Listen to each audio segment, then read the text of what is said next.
British said, no, you can take it up with the colonel in Cairo, but you have to leave. So she said, all right, I'm going to take all the kids to Cairo with me. So she takes all of them 200 miles upriver and to plead her case. But the night before she was to meet with the British general, God spoke to her and said, it's all right.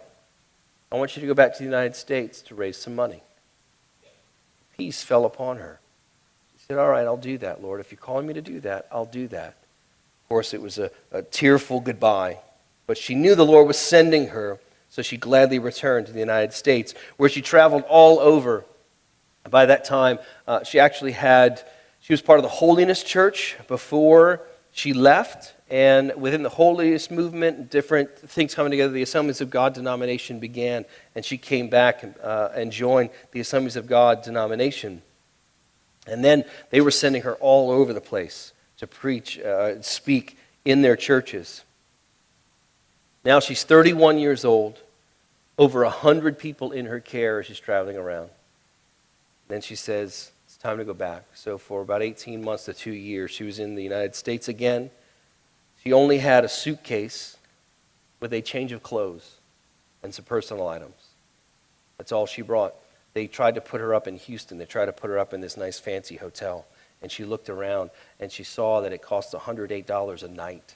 And she computed how many bowls of rice that would be to feed her children. And she said, I can't stay here. She phoned the guy who dropped her off. She was waiting in the lobby with her suitcase. She said, I will not stay here. Is something wrong with the room? Yes, it's too expensive. Do you know how many bowls of rice I could feed my children by what you're spending on me? He says, would you like me to find somebody from a church that can house you? Yes, please do that. She always was thinking of the children first, and where the orphanage was situated, people would come up the Nile. The boats would come up and down the Nile, and they would stop in Asyut to refuel and to get the other supplies that they needed. And she realized, I can make little flyers and go invite people to come see the orphanage, because she's just looking to gain support from how she's doing that. And a Scottish royal family showed up one day as she's on the bridge with the kids. Come see the orphanage, the only orphanage in Egypt. She's handing out all of these things just as a tourist attraction. So the Scottish lord and lady began to give through the years.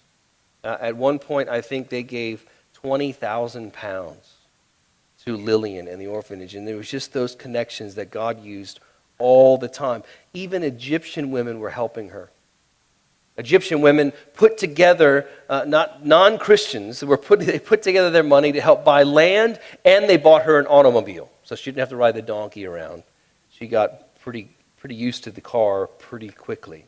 But all along this, she said, the children have never missed a meal. God provided for them. One night in April of 1927, Lillian gathered all the kids around, and she did her typical devotion with them. But as she started reading the Bible, she began to see that kids were falling on their knees and weeping and confessing their sins, to where their weeping and their own prayers to God was louder than her instruction to them about God's word. Revival broke out in that place. And then they were saying, we can't just keep this here. The kids said, we need to bring this out to the city. So she began sending them out to preach the gospel in Asyut. Times were difficult in the Depression in the 1930s. Their annual income was dropped in half. And then the Egyptian government, after the British surrendered most of the control of Egypt, the Egyptian government ordered that all Muslim children had to leave the orphanage that Lillian had set up. This would mean 70 of her children will be taken from her. And they were taken from her. The Egyptian government started building orphanages all over the place. She had 700 orphans at the beginning of 1933. And when the 70 were taken, it was the first time they ever had a drop in the number of orphans in their care. These were the beginning of very dire times. She one day faced the real possibility that there really was no more food. We have nothing. She said, the only thing I can do is send everybody away. So she gathered all of the children in the courtyard. And she said, we just don't have anything. It's too difficult. We don't have money coming in. We've got nothing. So everybody needs to go with family members. If you don't have a family member, you need to go with a friend. If you don't have a friend, we're going to find a friend for you to go with. And she had this plan of sending all of the orphans away. And they were, in that moment, a boy stands up, around 10 or 12 years old. He stands up and he asks God, God, I will be completely obedient if we can stay together. And all the kids started saying this. And Lillian realized, I can't send anybody away. We need everybody together. We need them here. We're a family. And we're going to go through this together. So she had them pray. She had all of them pray. And she went, checked a mailbox. A letter had arrived that day. She checks the mailbox. And in there was a check for 1,000 pounds. And it was addressed to Asiyut, India. Somebody in Kansas recognized who it was for, recognized it was the wrong country, and put it in the right bin so it would get where it needed to go, to Lillian. God took care of them every single way. Then money began to come in. The Maclays from Scotland were sending more money. And for the first time now, Lillian could take a break and relax, and so she went to Alexandria to be by the Mediterranean Sea for a few weeks. Because of her high blood pressure and chest pains and headaches that she had been having for months. But as she was there, she was asking God about her role and what it was. And there was an Egyptian story about a boy who goes in the desert and digs wells with his hands in order to get water as he's going through the desert. And it's a struggle and toil, and his hands are bleeding, and he finally goes and makes it to his destination. And another boy comes behind him, happy and gleeful, and said, how did you make it so fast? He said, somebody dug all these wells. It was great. I just came straight through. And she realized she'd be like that first boy who was just digging and digging and digging, so the gospel would come through next time with ease.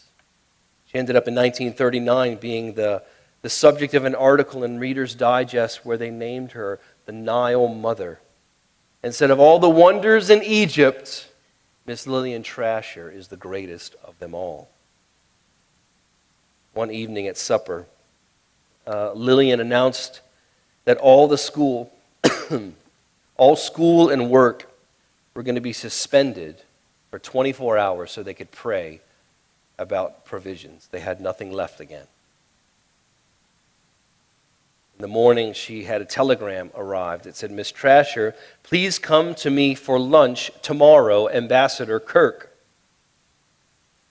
She thought, I don't need this, but all right, Lord.